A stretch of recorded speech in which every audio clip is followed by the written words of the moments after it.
Alô galera, Daniel Dias na pista, Daniel Dias na área, hoje com um convidado mais do que ilustre. Claro que eu estou falando do Dr. Marcos Soares, presidente da OAB Rio, subseção Barra da Tijuca. Olha, ele hoje vai tratar de muitos assuntos e, claro, falar da política atual nesse país, que é uma bagunça, tá certo? Esse é meu ponto de vista. Agora, o momento da oração. Porque ele vive, posso crer no amanhã. Porque ele vive, temor não há. Em nome do Pai, do Filho, do Espírito Santo. Amém. Editor, roda a vinheta.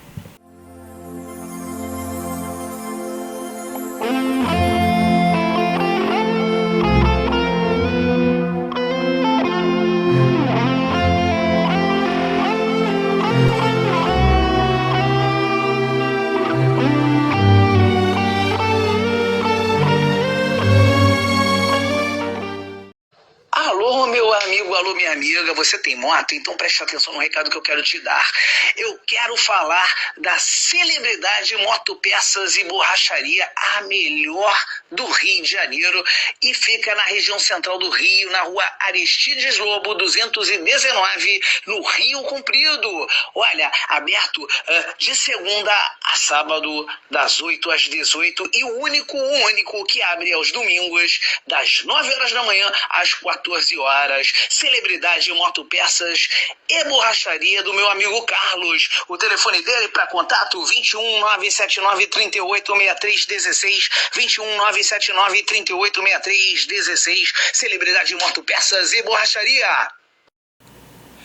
Doutor Marcos, vamos lá. Vamos falar agora de política. E agora o assunto é mais do que polêmico, porque a política, acho que há 20 anos atrás, se falasse de política, não seria nada polêmico nesse país, né? De 20 anos para cá se tomou uma conotação séria de polêmica. Não tem como não ter polêmica quando se fala em política nesse país. Não quando se fala sério, né? Quando se fala pro lado deles de lá, né? Pro lado de bandidos, né? Aí é conversa para boi dormir. Mas vamos lá. No governo Bolsonaro, os índices de violência eram sim ainda muito altos, porém estavam baixando, e a tendência era baixar ainda mais se existisse uma continuidade. Não deixaram, minha opinião, não deixaram essa continuidade. Opinião de Daniel Dias, tá?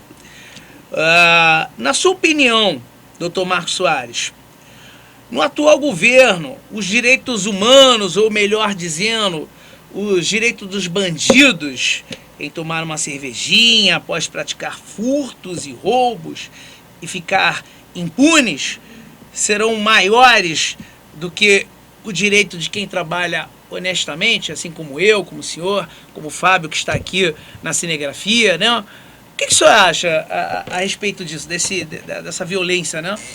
Daniel, olha só, primeiro tem que ser dito que os direitos humanos é algo muito sério. Os direitos humanos, como o nome já revela, é o direito de todos nós, né? E isso é um avanço civilizatório, né? A presunção de inocência, né? A cerceamento de liberdade, né? Como exceção e não como regra, né? A prisão ser uma exceção, não como regra. Isso é claro que isso daí tem que ser sempre seguido. Agora, o que nós não podemos, não deveríamos admitir, é que pessoas que não têm mais a condição de conviver em sociedade se valham desses direitos que é para ser usado para mim, para você, né, para o Fabão que está aqui com a gente, que nenhum de nós está livre de cometer um crime. Claro. Nenhum de nós. Isso acontece, é normal. Assim, na vida do ser humano, pode ser que aconteça um fato ali que seja um crime. E eu tenho a presunção de inocência. Se eu for acusado de alguma coisa, não, primeiro, eu sou inocente até que prove o contrário. Agora, quando você pega determinada pessoa que já tem 10 passagens pela polícia... A ficha quilométrica, né? É tráfico, é estupro, é arma, é roubo. E aí você pega essa pessoa e iguala ele a um cidadão que tem a ficha ali imaculada, que nunca teve problema nenhum, que trabalha, né, de forma honesta, e você usa essa Se viés de direitos Essa humanos. lei, exatamente, usa a lei para poder beneficiar essa pessoa, eu acho que isso está muito errado. Isso está muito errado. Então nós deveríamos, né, aí a gente volta lá atrás daquele papo que a gente falou, a gente deveria pressionar o legislativo para, primeiro, nós precisamos de uma reforma urgente do nosso Código Penal. Nós temos um Código Penal da década de 40.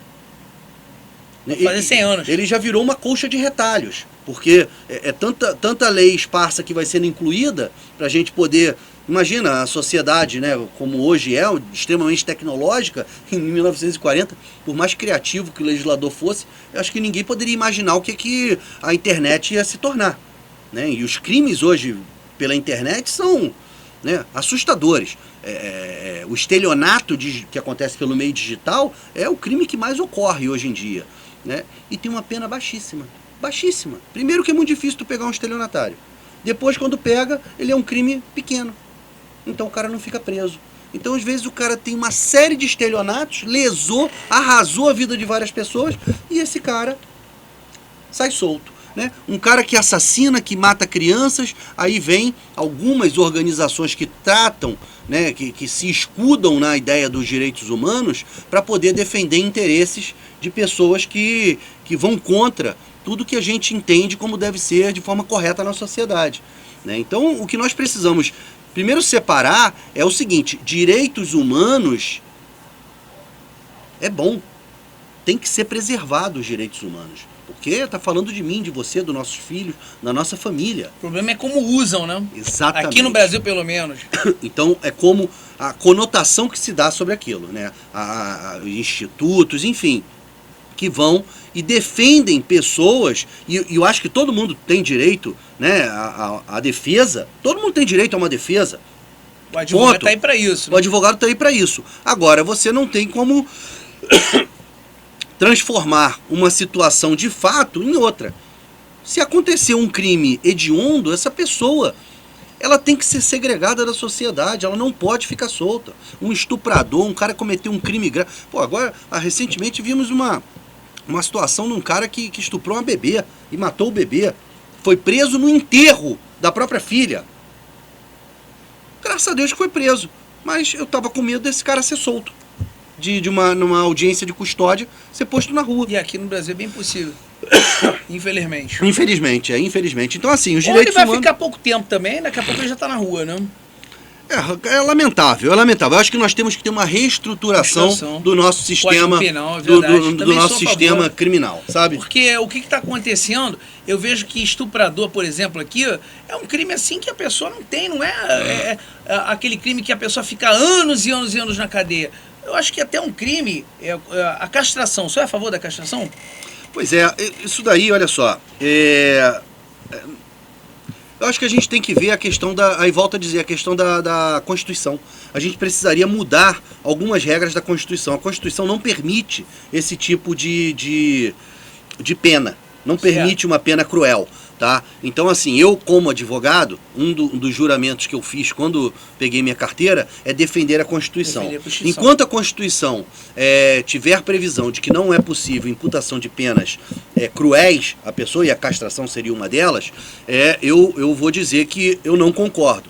Agora, se você me perguntar, você acha que nós deveríamos debater uma mudança no texto constitucional para trazer aplicações de penas mais graves, talvez até pena de morte em determinados casos? Eu sou a favor desse debate. Favor da maioridade, quantos anos? Acho que com 16 anos a gente já tem discernimento suficiente para saber o que é certo e o que é errado, né? Para não dizer antes, porque o que 14 anos não seria uma idade boa? Olha... Aqui no Rio de Janeiro, por exemplo, a gente vê meninos de 12 anos, 10 anos portando fuzil, né? Daniel, realmente viemos, mas a gente tem que pensar naquilo, a lei é feita para todos. A gente não pode dizer que ela vai ser 14 anos para meninos que portam fuzis e 14 anos e 16 anos para meninos que moram em condomínios e são pessoas de bem. Esses dois meninos podem eventualmente cometer crimes, sim. Né, e serão julgados como pessoas adultas. Eu acho que 14 anos você ainda está numa fase, é claro, e a gente tem todos os problemas das comunidades e que tem aquele acesso fácil à idolatria, né, do crime, né, que idolatram os criminosos, a gente tem que combater isso. Mas eu acho que ainda é um pouco cedo, na minha opinião, mas aí isso é um trabalho técnico, tem que ver com, através de estudo, você querer pegar um garoto de 14 anos, né, e a gente lembra quando a gente tinha 14 anos, nós éramos garotos, né, enfim, e querer comparar a um adulto. Tá? Agora, com 16 anos, eu acho que você já está ali já está votando, né? Exato. Então, assim, você já vota. Então, acho que você já tem um discernimento. Se você pode escolher, se você pode escolher quem vai te representar, quem vai dirigir o seu país, você tem total discernimento de saber o que é certo e o que é errado.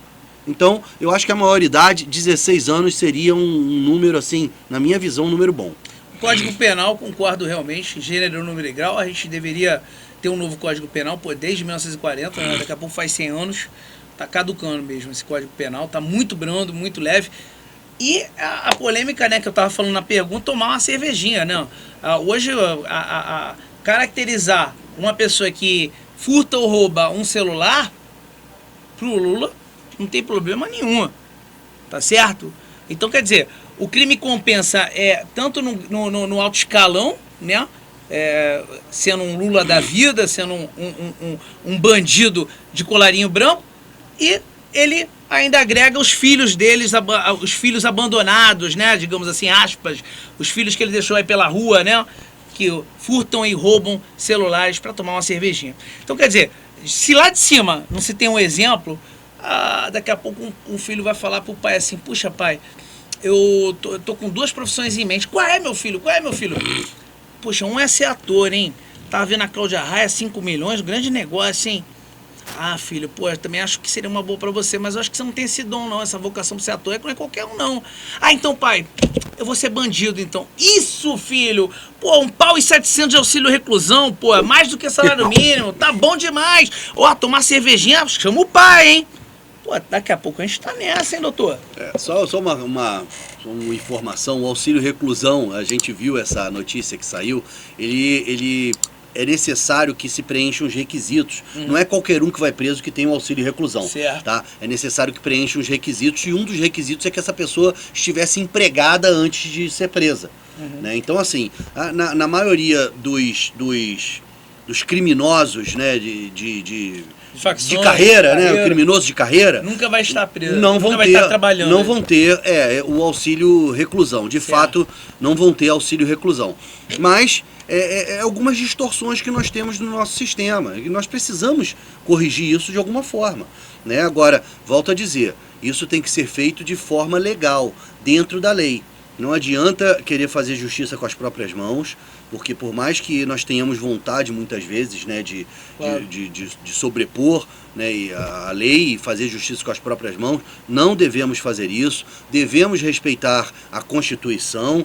Agora, mas o debate, trazer isso para um debate, né, coerente, amplo, aberto, né, sincero, né, de forma legal, eu acho que nós temos que trazer isso para o debate, sim. Eu acho que a gente tem total condição de debater. Será que impor penas mais graves, né, penas mais contundentes, vai apaziguar a criminalidade? É claro que a questão da criminalidade, ela não está ligada, muitas vezes não está ligada, ao peso da pena. Não, porque nos Estados Unidos é a maior população carcerária, não? Ela está ligada muitas vezes. É grave, né? É grave, tem pena de morte em vários estados. Perpétua, né? Castração química, depende do estado. Mas a gente tem uma população carcerária enorme. Então, assim, a pena não é a pena que vai inibir a criminalidade, né? Sujeito é ruim mesmo. Mas isso daí é aquela questão, né? Eu prefiro ser um sonhador, né, e buscar um mundo melhor. Eu acho que a única saída que nós temos, ô Daniel, é ter uma base com melhor educação. Nas crianças, focar nas crianças, levar conhecimento, levar educação e deixar essas crianças criar um pensamento para que elas possam, né, e não conduzir o pensamento da criança. Né? Levar crianças que elas possam ter pensamentos livres e possam ser seres humanos livres. Com certeza. É que aí nós vamos ter uma sociedade no futuro livre e democrática. E fazer com as mãos nunca mesmo, porque Primeiro que eu sou cristão, a gente fica com raiva, fica que a gente é ser humano, independente de ser cristão. A gente também é ser humano, a gente tem aquela raiva, aqueles 5 minutos. Claro. Mas um bom cristão jamais vai fazer, até como Jesus fala para Pedro, nem por força, nem por violência, quando Pedro decepa a orelha, né, de um soldado romano. E aí Jesus restaura a orelha do soldado romano. Então ali já é uma aula que nós não devemos fazer nada por força e violência, né? E mesmo porque um bom cristão sabe do que eu vou falar, a nossa luta não é contra sangue e carne, né? É contra as hostes espirituais que aí estão, né? Você que é cristão entendeu bem o que eu estou falando. Então, realmente a gente fica revoltado com tudo isso que acontece, mas devemos nos apegar a Deus. É o único jeito, nos apegarmos a Deus e fazermos o melhor E como trabalhar, ser humano, né? né? Se apegar a Deus e trabalhar, né? E fazer o melhor como ser humano Sem sempre, dúvida, né? sem dúvida. E é isso. E assim, hoje em dia, né, também aqui, né, a oitava pergunta desse bloco, é o que esperar daqui para frente dos políticos do atual cenário do Brasil e do atual cenário mundial, né, doutor? O que o senhor espera, de fato, aí, com políticos tão mal preparados e tão mal intencionados como esses que assumiram recentemente aí o governo federal? Ô Daniel, olha só, eu costumo dizer uma coisa que eu acho que faz muito sentido, pelo menos para mim. Os políticos não vêm de Marte nem de Vênus, os políticos vêm daqui. Os políticos sou eu, você, o Fabão, é quem está nos assistindo, que eventualmente se candidata e é eleito. Então, o que acontece lá é uma réplica do que acontece na sociedade. Então nós estamos vivendo numa sociedade adoecida. Nós temos um grande desafio pela frente. E é o desafio moral. Nós precisamos evoluir de forma moral. O ser humano, né, a nossa sociedade precisa ter uma elevação moral. E é aí que está a nossa grande falha, né? O que o político faz quando ele entra, né, é o que ele faria na vida privada dele. Então, se eu quero um mundo melhor, né, nós devemos começar dentro de casa. Se você quer, né, seja você a mudança que você quer no outro, né? Você tem que começar a ter boas atitudes enquanto cidadão, enquanto pai, né, marido, enfim. Agir de forma correta. Porque essas ações se replicam. O hábito de fazer o que é certo, ele depois de um certo tempo ele entra na sua vida e você vai fazer certo. É claro que isso você tem que replicar para uma quantidade enorme de pessoas, porque os políticos são poucos perto da quantidade de cidadãos que nós temos, né? Mas é um pouco de cada, Agora, o que esperar é difícil, porque eu acho que nós precisamos formar uma base muito forte. Nós estamos vivendo um momento em que, né, as pessoas que estão ali, claro que tem muitos que estão buscando, né, fazer o bem, fazer o certo, mas tem muitos ali que já estão contaminados pelo sistema e de uma forma que não consegue se desvincular. Então, eu sinceramente, eu acho que nós temos pela frente um desafio muito grande, um desafio de nos mantermos firmes, né, vigilantes, né, olhar cada vez mais, a população deve estudar, né, conhecer o ambiente ali político que as relações se desenvolvem, conhecer o seu político, não ficar na narrativa, quem né? você votou e cobrar, ficar na narrativa, não ficar só, eu ouvi falar e tal, não, vai atrás da informação realmente de fato, né? Exatamente. Porque o negócio de ouvir falar, meu amigo, aí você realmente está caindo no mais do mesmo, né? Se não se informar, não correr atrás, não partir para cima da informação, né?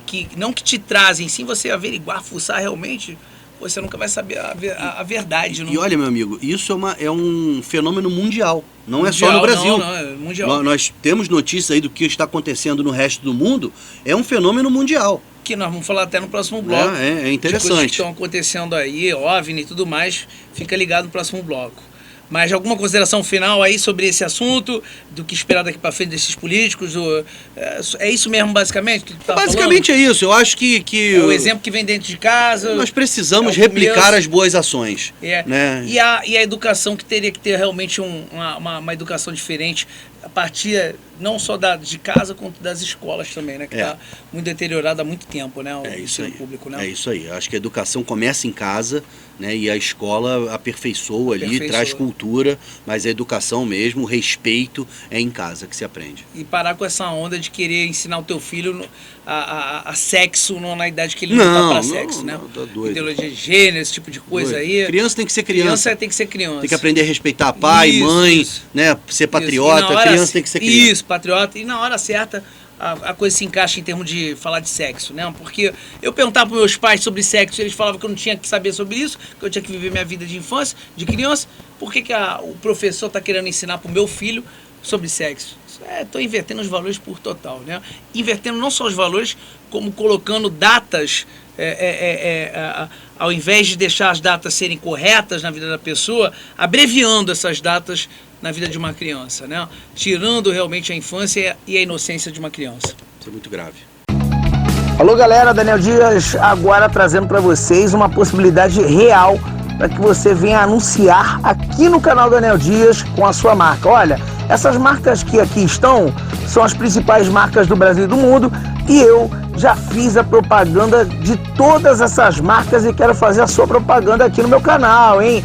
O meu telefone é 21 968 19 9581, 21 968 19 9581. Entre em contato conosco, fale conosco e anuncie aqui no canal.